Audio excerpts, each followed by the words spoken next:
नमो नमः छात्राः। वयं युग्ममाला भाषाभ्यास युग्ममालायाः भाषाभ्यासं तथा अभ्यासपत्रं पठामः। तस्य विषये पठामः। अधुना सप्तमं पाठं पाठयितुम् अहं प्रारम्भं करोमि। संस्कृतनाट्यस्तबकः अस्ति। सरलार्थलेखनम् अस्ति। अत्र पश्यतु, लिखितमस्ति अत्र सरलार्थलेखनं नाम किम्? एतं पाठं सरलार्थलेखनार्थम् अस्ति. म्हणजे काय? तर हा भाग तुम्हाला तुमचा सरलार्थलेखनावरचा जो तुमचा 4 मार्कांचा प्रश्न असणार आहे, तर त्याच्यामध्ये याच्यामधला तुमचा पॅरेग्राफ येणार आहे. म्हणजे भाषांतर म्हणताना संस्कृतचं तर ते या धड्याचं येणार आहे. अनुवाद करा हे या धड्याचं येणार आहे. इतर आपण जे आत्तापर्यंत पहिल्या धड्यापासून वेगवेगळं शिकायला सुरुवात केली होती, तर त्याच्यामध्ये गद्य पद्य जे आत्तापर्यंत झालं तिथं सरलार्थ लेखन असं कुठे अजून आलेलं नव्हतं बघा. तर हे आहे तुमचं सरलार्थ लेखन गद्यासाठीचं. तर त्याच्यामुळं तुम्हाला भाषांतर करा, अनुवाद करा, हा जो 4 मार्कांचा प्रश्न असणार आहे हा तुमचा या संस्कृत नाट्यस्तबकावरती आहे. येते लक्षात? मग अजून याच्यामध्ये काय काय आहे, जसं पुढे जाऊ तसं समजेल. हे सध्या तुम्ही लक्षात घ्या की हा धडा तुमचा जो आहे हा अनुवादासाठी आहे. आलं लक्षात? मग आता काय आहे ह्याच्यामध्ये? तर हे आहे संस्कृत नाट्यस्तबक. म्हणजे तुम्हाला माहिती आहे संस्कृत ही खूप समृद्ध भाषा आहे, प्राचीन भाषा आहे. सर्व भारतीय भाषांची उत्पत्ती ही संस्कृतपासून झाली आहे असं म्हटलं जातं. साहित्याची खूप समृद्ध परंपरा संस्कृतला लाभलेली आहे. जे संस्कृतमधील पंचमहाकाव्य आहेत त्या पंचमहाकाव्यांमध्ये अभिज्ञान शाकुंतल इथे जे तुम्हाला दिसतंय ना, हे प्रसिद्ध अर्थात नाटक आहे, पण तो त्याचा जो काही नाटककार आहे जो कालिदास, त्याचे 2 संस्कृत महाकाव्य हे पंचमहाकाव्यामध्ये आहे. हे मला तुम्हाला सांगायचं आहे. तर इथे आपल्याला जे बघायचं आहे ना, हे आहे संस्कृतमधील 3 नाटकं, त्यातला नाट्यवेचा छोटासा भाग तुम्हाला ओळख व्हावी म्हणून या माध्यमातून इंट्रोड्यूस केलेला आहे. त्यापैकी प्रथमं पुष्पम म्हणजे पहिलं जे काही नाट्यवेचा आहे तो तुम्हाला कशातून घेतला आहे त्याच्याविषयी मी तुम्हाला सांगते बघा.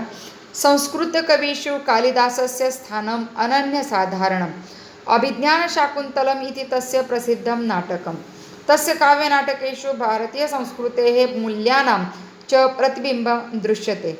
इदानीन्तनकाले अपि तस्य साहित्यं जनान् रंजयति.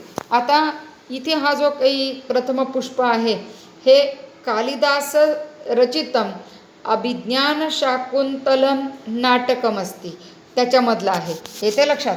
म्हणजे कालिदासाने जे रचलेलं अभिज्ञानशाकुंतल इतकं प्रसिद्ध झालेलं आहे हे नाटक. आणि वेगवेगळ्या भारतीय भाषांमध्ये परदेशी भाषांमध्ये याचा अनुवाद झालेला आहे. आणि याच्यावरून प्रेरणा घेऊन अनेकांनी लेखनाला सुरुवात केली असं म्हटलं जातं. तर या कालिदासाच्या अभिज्ञानशाकुंतलम या नाटकातील एक छोटासा भाग आपल्याला बघायचा. इथे अजून काय सांगितलं पहा. तस्य काव्यनाटकेषु भारतीय संस्कृते हे मूल्यानांचे प्रतिबिंबं दृश्यते. भारतीय मूल्यानां म्हणजे जे भारतीय मूल्य आहेत त्या भारतीय मूल्यांचं प्रतिबिंब आपल्याला या त्याच्या नाटकांमधून होत असतं. इदानींतन काले अपि तस्य साहित्यम जनान् रंजयति. इतकं जुनं आहे हा कालिदास त्याने रचलेलं साहित्य, पण अजूनसुद्धा लोकांना ते आनंदित करतं. रंजयति म्हणजे मनोरंजन करतं, आनंदित करतं. या कालिदासाने रचलेल्या नाटकाने लोक आनंदित होतात, त्यांचं मनोरंजन होतं. तर आपल्याला त्याच्यामधीलच हा एक भाग पाहायचा आहे. परंतु मी या भागाला सुरुवात करण्यापूर्वी हा भाग कशाच्या संदर्भात आहे अहं कथयामि पश्यन्तु. युष्माकं पुस्तके पृष्ठक्रमांक 45 अस्ति. तत्र प्रथमं पुष्पम् अस्ति. तत्र एतत् चित्रमपि अस्ति. बघा या चित्रामध्ये एक साधू वेशातील तपस्वी दाखवलेले आहेत. नंतर इथे बाण हातात सज्ज घेऊन असलेला राजा आहे, रथावर आरूढ झालेला. आणि तुम्हाला दिसतंय का बघा इथे कोपऱ्यामध्ये हे हरिण पण दिसतंय. येतं लक्षात? तर या हरणाच्या मध्ये आणि राजाच्या बाणाच्या मध्ये हे तपस्वी आहेत. येते लक्षात. याच अनुषंगाने ती गोष्ट आहे. आता या गोष्टीला सुरुवात करण्यापूर्वी तुम्हाला मी अभिज्ञान शाकुंतल काय आहे याची थोडक्यात ओळख करून देते. अभिज्ञान शाकुंतल ही दुष्यंत आणि शकुंतला या दोघांची असलेली गोष्ट आहे. येते लक्षात. याच्यामध्ये दुष्यंत आणि शकुंतला, तर शकुंतलेचं पालनपोषण कण्व मुनींनी त्यांच्या आश्रमामध्ये केलेलं असतं. आणि दुष्यंत शिकारीला आलेला असतो. तर शिकारीला आलेला असताना तो या कण्व मुनींच्या आश्रमामध्ये येतो.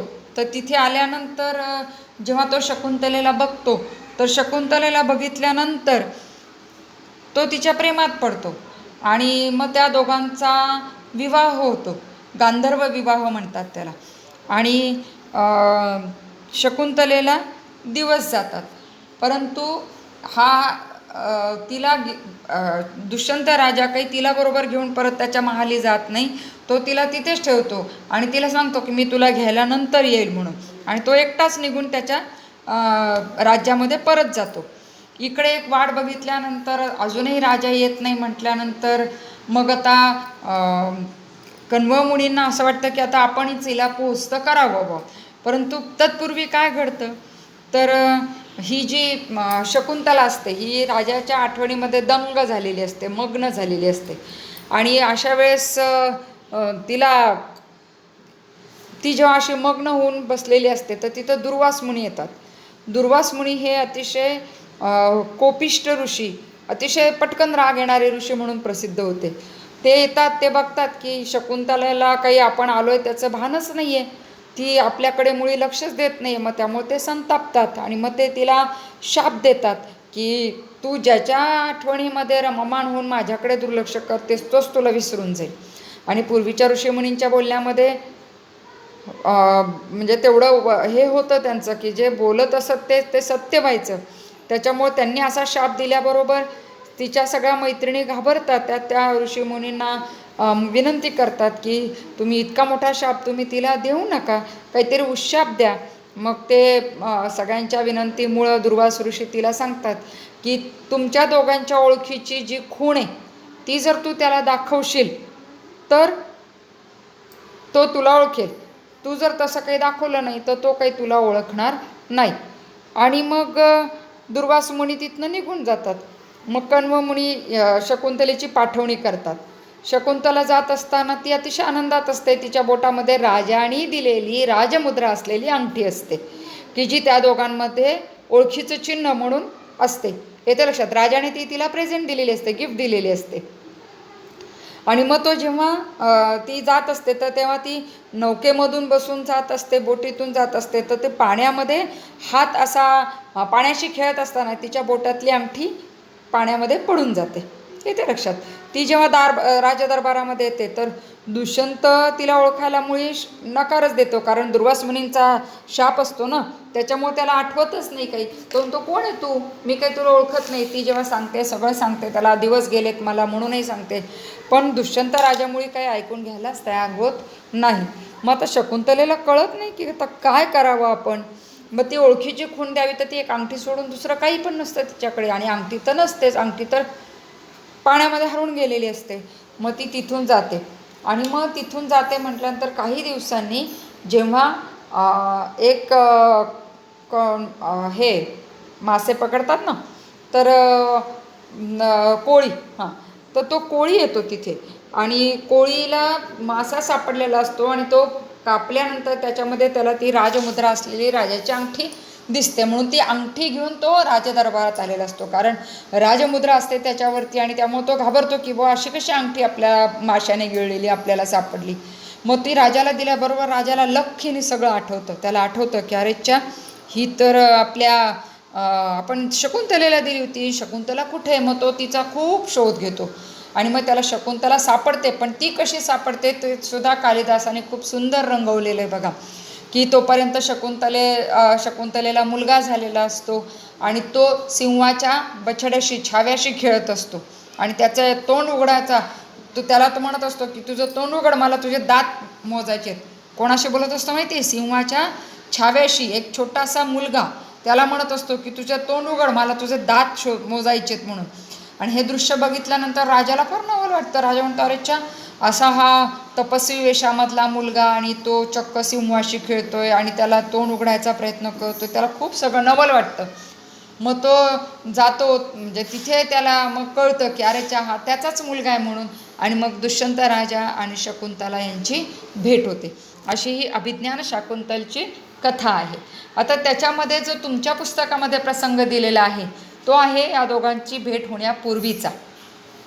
इथे जे तुम्हाला मुनी दिसत आहेत ना, ते कण्व मुनींच्या तिथे तो शिकारीसाठी म्हणून येतो, तेव्हा ते मुनी त्याला अडवतात की तो आमच्या आश्रमातला हरिण आहे आणि तू काही याला मारू नकोस, म्हणून ते त्याला विनंती करतात.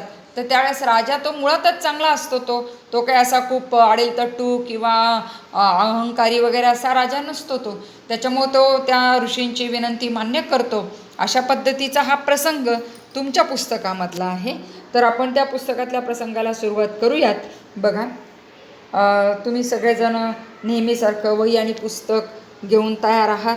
पुस्तकानि उद्घाटयन्तु, पुस्तिकाः अपि उद्घाटयन्तु.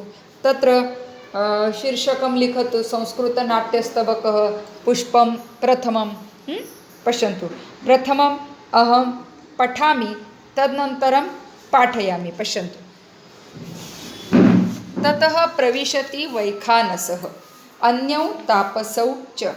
वैखानसः राजानम् अवरुद्ध्य वदति, राजन्, आश्रमं मृगोऽयं न हन्तव्यः, न हन्तव्यः.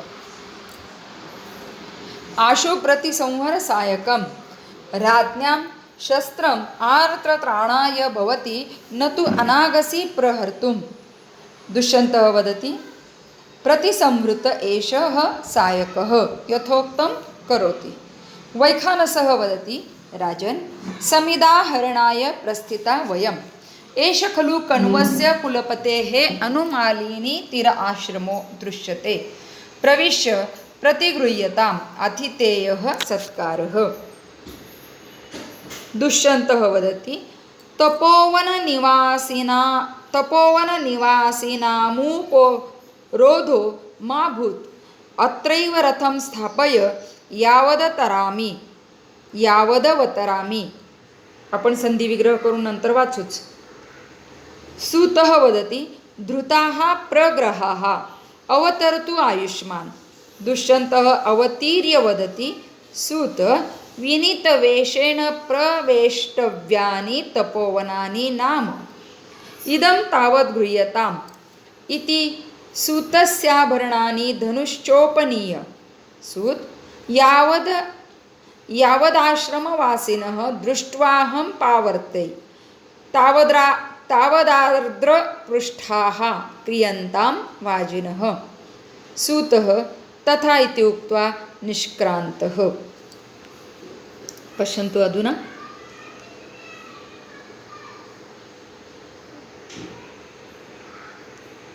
ततः प्रविशति वैखानसः अन्यौ तापसौ च. बघा, वैखानसः आणि इतर तापसौ. तापस म्हणजे तपस्वी. तापसौ देवौ सारखा शब्द आहे तो.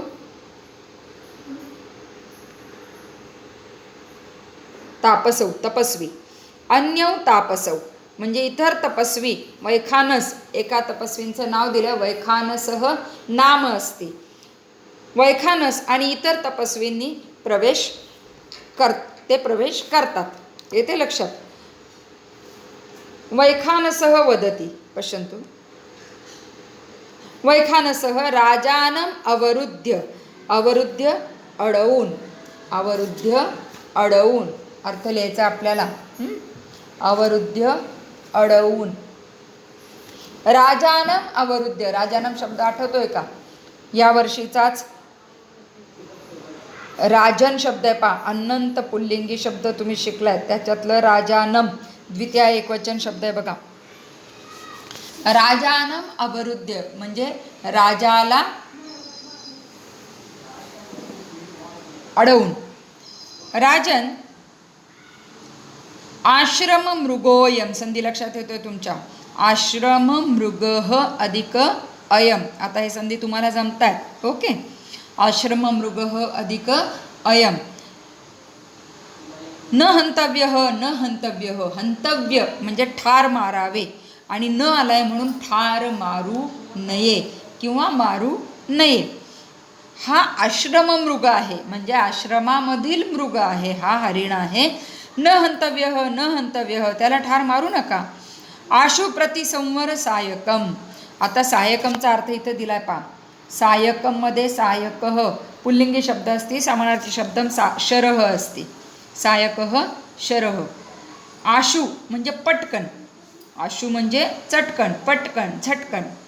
प्रतिसंवर, प्रतिसंवर मागे घ्या. प्रतिसंवर मागे घ्या. आशु प्रतिसंवर सायकम म्हणजे पटकन तो बाण मागे घ्या. बघा तुम्ही, एक तपस्वी राजाला सांगतायत, सांगण्याचं धारिष्ट्य आहे त्यांच्याकडे आणि ते सांगतात की तुम्ही बाण मागे घ्या, या आश्रममृगाला मारू नका. राज्ञां शस्त्रम आर्तत्राणाय भवती न तू अनागसी प्रहर्तुम. आणि अजून पुढे काय सांगितलंय बघा. राज्ञां शस्त्रम, राजा लोकांचं शस्त्र हे आर्तत्राणाय. आर्तत्राणायाचा अर्थ दिला बघा, त्रासलेल्यांना वाचवण्यासाठी, ज्यांना त्रास आहे त्यांना त्रासापासून दूर करण्यासाठी आहे. न तू अनागसी प्रहर्तुम. अनागसी, अनागसी म्हणजे निष्पाप. अनागसी म्हणजे निष्पाप. निष्पाप व्यक्तींवरती प्रहर्तुम न, त्यांना ठार मारण्यासाठी नसतो, तर कोणासाठी असतात ते? त्रासलेल्यांचं दुःख दूर करणार, अन्यायाला जे अन्याय करतात त्यांचा संहार करण्यासाठी आहे. जे त्रासलेले त्यांना त्रास देणारा जो आहे त्याचा संहार करण्यासाठी आहे. असं निष्पाप व्यक्तींवरती त्यांच्यावर चालवण्यासाठी राजे लोकांचे बाण नसतात, असं त्यांना स्पष्ट सांगितलं बघा. दुष्यंत वदती प्रतिसंवृत एषः एषः सायकः. आणि दुष्यंतनी पहा, त्या दुष्यंत राजा आहे खरं तर, पण तो सुद्धा मी तुम्हाला म्हटलं ना सुरुवातीला, तो चांगला राजा आहे आणि प्रजाहितदक्ष, काळजी करणारा असा राजा आहे. त्याच्यामुळं ऋषींनी त्याला सांगितलं म्हणून त्यांनी काही स्वतःचा अहम त्याचा दुखवला गेला नाही आणि त्याच्यामुळं त्यांनी काय केलं? प्रतिसंवृत एषः सायकः, हा पा मी बाण मागे घेतला असं तो म्हटला. आणि यथोक्तम करुत, यथा उत्तम संधी पा, यथोक्तम यथा उत्तम. यथा उत्तम करोती म्हणजे जसं तो बोलला तसं त्याने ते केलं, जसं बोलतो तसं तो करतो. वैखानसः वदती राजन समिदाहरणाय प्रस्थिता वयम एष खलु कण्वस्य कुलपतेः अनुमालिनी तीर आश्रमः दृश्यते प्रविश्य प्रतिगृह्यताम अतिथेयः सत्कारः. आता वैखानस आपल्या दारी आलाय ना, तो या आश्रमापाशी आलाय. तो कोणता आश्रम आहे तुम्हाला दिसतोय पा, तिथं सांगितलंय. आपण सुरुवात बघूयात. राजन समिदा हरणाय, समिदा, समिदा, समिधा शब्द मराठीमध्ये ऐकला असेल. समिधा म्हणजे ज्या यज्ञासाठी वगैरे जे लाकडं लागतात त्या लाकडांना समिधा म्हणतात. परंतु लाकूड म्हणायचं नाही, तुम्हाला बोलण्यासाठी समजण्यासाठी म्हणून मी शब्द वापरला तो. परंतु त्यांना यज्ञासाठी जे लाकडं वापरले जातात त्याला म्हणतात समिधा. तर त्या समिधा आहरणाय म्हणजे आणण्यासाठी, येते लक्षात. समिधा आणण्यासाठी प्रस्थिता वयम, प्रस्थिता म्हणजे निघालो, प्रस्थान करतोय, आम्ही निघत आहोत, आम्ही निघालो आहोत. एषः खलु कण्वस्य कुलपतेः अनुमालिनी तीर आश्रमः दृश्यते. हा कोणाचा आश्रम आहे? कण्वस्य कुलपते. कुलपते हे मध्ये प्रातिपदिकम असते कुलपती. कुलपती म्हणजे प्रमुख, येते लक्षात. हा कण्व ऋषींचा, कण्व ऋषी प्रमुख असलेला असा हा आश्रम आहे. कुठे आहे? कुत्र असती? अनुमालिनी तीर आश्रम म्हणजे अनुमालिनी किंवा नुसतं मालिनी सुद्धा म्हणतात. अनुमालिनी नदीच्या तीरावर हा आश्रम आहे. प्रविश्य प्रतिगृह्यताम अतिथेय सत्कार. प्रविश्य लेबंतुरूपे प्रत्यय म्हणजे आपण प्रवेश करून, प्रतिगृह्यताम म्हणजे घ्यावा, स्वीकार करावा. कशाचा? अतिथेय सत्कार. अतिथींचा सत्कार, अतिथी सत्कार स्वीकारावा अशी त्यांना विनंती, ऋषी त्यांना विनंती करतात. अतिथेय सत्कार म्हणजे अतिथी सत्कार स्वीकारावा असं ते त्यांना सांगतात. येते लक्षात? त्यावर दुष्यंत काय म्हणतोय पहा. तपोवन निवासीनाम उपरोधः मा भूत. येते का लक्षात? संधी विग्रह कृत्वा अहम पठामी, पुनः एकवारं पठामी. तपोवन निवासीनाम, हलंतमय पहा, त्याच्या पुढे उ आलाय. तपोवन निवासीनाम उपरोधः मा भूत. म्हणजे तो काय सांगतो? आता आधी उपरोधचा अर्थ इथे दिलाय पहा. उपरोध म्हणजे त्रास.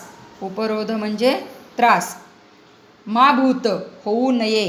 मा भूत होऊ नये म्हणजे तपोवन निवासी, या तपोवनात निवास करणाऱ्यांना त्रास व्हायला नको. अत्रैव, संधी लक्षात येतोय का? अत्रैव, अत्र बघा पुढचा शब्द आठवला. अत्र, अत्रैव, अत्र एव. अत्र एव रथम स्थापय, इथेच रथ थांबव. यावत अवतरामी, यावत अवतरामी. अवतर म्हणजे उतरणे. अवतर म्हणजे उतरणे. तोपर्यंत मी उतरतो. हे कोणाशी बोलत असेल तर पहा, पहिलं वाक्य तो त्या ऋषींना उद्देशून बोलतोय की तपोवनात राहणाऱ्या कोणालाही त्रास व्हायला नको. आणि मग रथ थांबव, मी इथंच उतरतो. हे कोणाला म्हणतो? तो या त्याच्या जो सारथी आहे त्याला उद्देशून तो म्हणतो. येते लक्षात? अशा पद्धतीने दुष्यंत राजा या ऋषींच्या म्हणण्याला मान्यता देऊन तो उतरला. आता पुढे बघा. धृताः प्रग्रहाः. आता हा सूत आहे. हा सूत म्हणजे सारथी. सूत म्हणजे सारथी. राधे याला सूतपुत्र कर्णाला उद्देशून खूपदा शब्द ऐकला असेल ना तुम्ही. सूत, सूत म्हणजे सारथी. धृताः प्रग्रहाः. आता प्रग्रहाचा अर्थ इथे दिला पहा. प्रग्रह म्हणजे लगाम. धृत म्हणजे धरलेत, तर प्रत्यय झाला तो. म्हणजे मी लगाम धरलेलेत, म्हणजे मी घोड्यांना थांबवलंय. अवतरतु आयुष्मान. आयुष्मान त्या संबोधन वापरलंय. कोणासाठी वापरलंय? राजासाठी वापरलंय पहा. म्हणजे महाराज तुम्ही म्हणू शकता असं. महाराजांनी उतरावं. येते लक्षात? अग्रे पश्यन्तु.